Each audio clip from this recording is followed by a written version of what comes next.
प्रयागराज में भीड़ ने संगम किनारे सो रहे सैकड़ों लोगों को कुचल दिया। स्थानीय अधिकारियों ने कहा कि 38 लोग मारे गए हैं। धार्मिक समागम में 15 लोगों की जान चली गई है।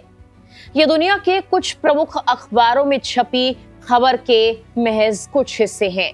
प्रयागराज में चल रहे देश के सबसे बड़े धार्मिक मेले में मौनी अमावस्या के स्नान से पहले जो भगदड़ मची, उस पर भारतीय मीडिया तो दिन भर बना रहा। लेकिन विदेशी अखबारों ने भी समागम में हुई मौतों पर अपनी रिपोर्टिंग जारी रखी। तो आखिर क्या लिखा और क्या बताया गया इन अखबारों में इस भगदड़ के बारे में? विदेशी मीडिया ने अपनी रिपोर्ट्स में इस भगदड़ की वजह क्या बताई है? करेंगे इन सभी पर बात इस वीडियो में। नमस्कार, मेरा नाम है मेघना सचदेवा और आप मुझे देख रहे हैं लोकमत हिंदी पर। सबसे पहले हम आपको ये बता देते हैं कि 29 जनवरी की देर रात मौतों के आंकड़ों पर हादसे के दिन भर के बाद प्रशासन ने आखिरकार चुप्पी तोड़ी। सुबह से खबरों में 10 से 15 मौतों की बात कही जा रही थी, लेकिन 29 तारीख की देर शाम 30 लोगों की मौत की पुष्टि हुई। तो उन सभी लोगों की उम्मीदें टूट गई जो भगदड़ में पीछे छूट गए, अपनों को खोज रहे थे। देर शाम सीएम योगी ने भावुक हो इन मौतों का जिक्र किया है। घटना दुखद है, मर्माहत करने वाला है। उन सभी परिजनों के प्रति हमारी पूरी संवेदना है।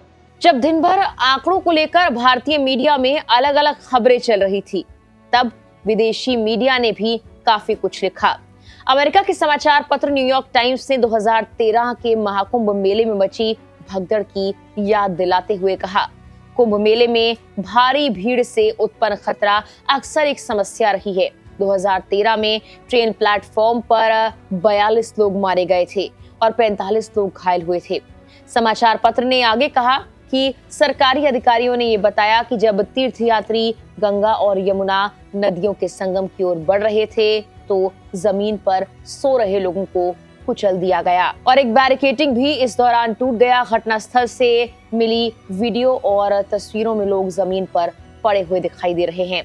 उनके शरीर और चेहरे ढके हुए हैं और कर्मचारी लोगों को स्ट्रेचर पर ले जाकर एम्बुलेंस में ले जा रहे हैं। मेला आयोजकों ने अभी तक हताहतों की संख्या जारी नहीं की, लेकिन स्थानीय समाचार रिपोर्ट से पता चलता है कि 30 से ज्यादा लोगों की मौत इस भगदड़ में हुई है। पाकिस्तानी वेबसाइट जियो न्यूज ने लिखा, बुधवार को उत्तर भारत में महाकुंभ मेले में भोर से पहले मची भगदड़ में दर्जनों लोग मारे गए। पुलिस सूत्रों और एक रॉयटर्स गवाह ने कहा, क्योंकि लाखों लोग सबसे शुभ दिन पर पवित्र नदी के पानी में डुबकी लगाने के लिए एकत्र हुए थे। 6 सप्ताह के हिंदू त्योहार का ये मौका था। दुनिया की मानवता की सबसे बड़ी सभा में हुई त्रासदी के 12 घंटे से ज्यादा वक्त के बाद भी शवों को स्थानीय मोतीलाल नेहरू मेडिकल कॉलेज अस्पताल में मुर्दा घर में लाया गया है। आगे लिखा गया कि अधिकारियों ने हालांकि अभी तक आधिकारिक तौर पर हताहतों की संख्या की घोषणा नहीं की है, लेकिन इसी रिपोर्ट में आगे रॉयटर्स के हवाले से कहा गया कि रॉयटर्स के एक गवाह ने मुर्दाघर के अंदर 39 शवों की गिनती की। 3 पुलिस सूत्रों में से एक और चौथे अधिकारी ने कहा कि सभी 39 लोग भगदड़ का शिकार हुए थे। वहीं पाकिस्तानी वेबसाइट ने विपक्षी पार्टियों के आरोपों का भी जिक्र करते हुए वीआईपी कल्चर पर भी लिखा है। रिपोर्ट में आगे इस तरह की भगदड़ के बारे में और 2013 की भगदड़ के बारे में भी लिखा गया। कहा गया कि आखिरी बार 2013 में इस तरह की भगदड़ हुई थी, जिसमें कम से कम 36 तीर्थयात्रियों की मौत हो गई थी, जिनमें ज्यादातर महिलाएं शामिल थीं। कनाडा के मीडिया चैनल सीबीसी न्यूज ने कहा कि बुधवार को सुबह सुबह भगदड़ मचने से दर्जनों लोग घायल हो गए, जबकि हजारों की संख्या में हिंदू उत्तर भारत में विशाल महाकुंभ उत्सव के दौरान पवित्र नदी में स्नान करने के लिए उमड़े थे। परेशान परिवार अपने लापता रिश्तेदारों के बारे में पूछताछ करने के लिए एक अस्थायी अस्पताल के बाहर कतार में खड़े थे, जबकि बचाव दल घायलों की मदद कर रहा था और पुलिस भीड़ को नियंत्रित करने में लगी हुई थी। आगे लिखा गया कि भगदड़ के दौरान लोगों के कपड़े, कंबल और बैग जैसे सामान इधर उधर बिखरे पड़े थे। ये अभी तक साफ नहीं हो पाया कि भगदड़ किस वजह से मची या कितने लोग घायल हुए। कानून व्यवस्था बनाए रखने और भीड़ को कंट्रोल करने के लिए शहर में करीब 50,000 सुरक्षा कर्मी तैनात हैं। भारतीय धार्मिक त्योहारों के दौरान भगदड़ अपेक्षाकृत आम बात है, जहां छोटी छोटी जगहों पर बड़ी भीड़ जमा होती है। जर्मनी के एक न्यूज चैनल DW ने इस घटना पर AFP का हवाला देते हुए ये बताया कि भीड़ के कुचले जाने से 15 लोग इस भगदड़ में मारे गए हैं। हालांकि प्रशासन ने न इसकी पुष्टि की और न ही इससे इनकार किया है। DW ने आगे लिखा, महाकुंभ मेले के लिए बनाए गए टेंट सिटी में अस्थायी अस्पतालों के बाहर परेशान परिवार और उनके सदस्य इंतजार कर रहे थे। इस बीच वीडियो और तस्वीरों में दिखाया गया कि जिस जगह ये भगदड़ मची थी वहां सामान बिखरा पड़ा था। सोशल मीडिया पर प्रसारित वीडियो में बुधवार की सुबह बड़ी संख्या में लोग एकत्रित होकर नदी में स्नान करने के लिए जा रहे थे। वो अपनी बारी का इंतजार करते हुए दिखाई दे रहे थे।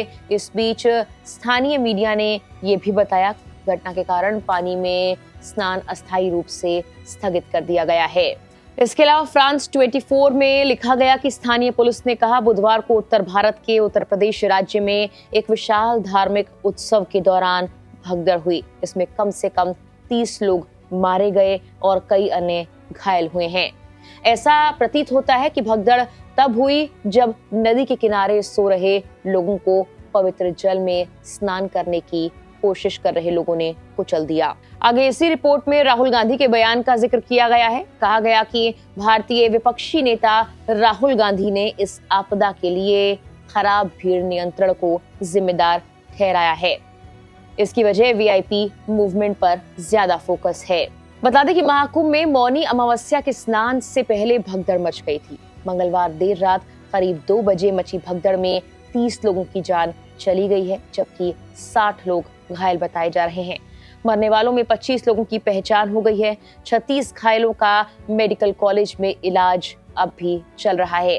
शुरुआती इलाज के बाद 24 लोगों को अस्पताल से छुट्टी भी दे दी गई है। 4 कर्नाटक, असम और गुजरात के एक श्रद्धालु की मौत हुई है। सरकार ने भगदड़ में मारे गए लोगों के परिवार वालों को 25-25 लाख रुपए देने का ऐलान किया है। बता दें कि मौनी अमावस्या पर महाकुंभ का प्रमुख स्नान होता है। मंगलवार देर रात तक करोड़ों लोग त्रिवेणी में डुबकी लगाने के लिए पहुंचे थे, जहां ये हादसा हुआ। इसके बाद अखाड़ों ने अमृत स्नान को रोक दिया था। भीड़ कम होने के बाद बुधवार दोपहर को ही ये 13 अखाड़े स्नान के लिए पहुंचे थे। वहीं प्रयागराज की सभी सीमाएं सील कर दी गई हैं। लोगों से मेला क्षेत्र की ओर न आने की अपील भी की जा रही है। साथ ही प्रशासन ने लोगों से किसी भी तरह की अफवाह पर ध्यान न देने की अपील की है। फिलहाल के लिए इस वीडियो में इतना ही।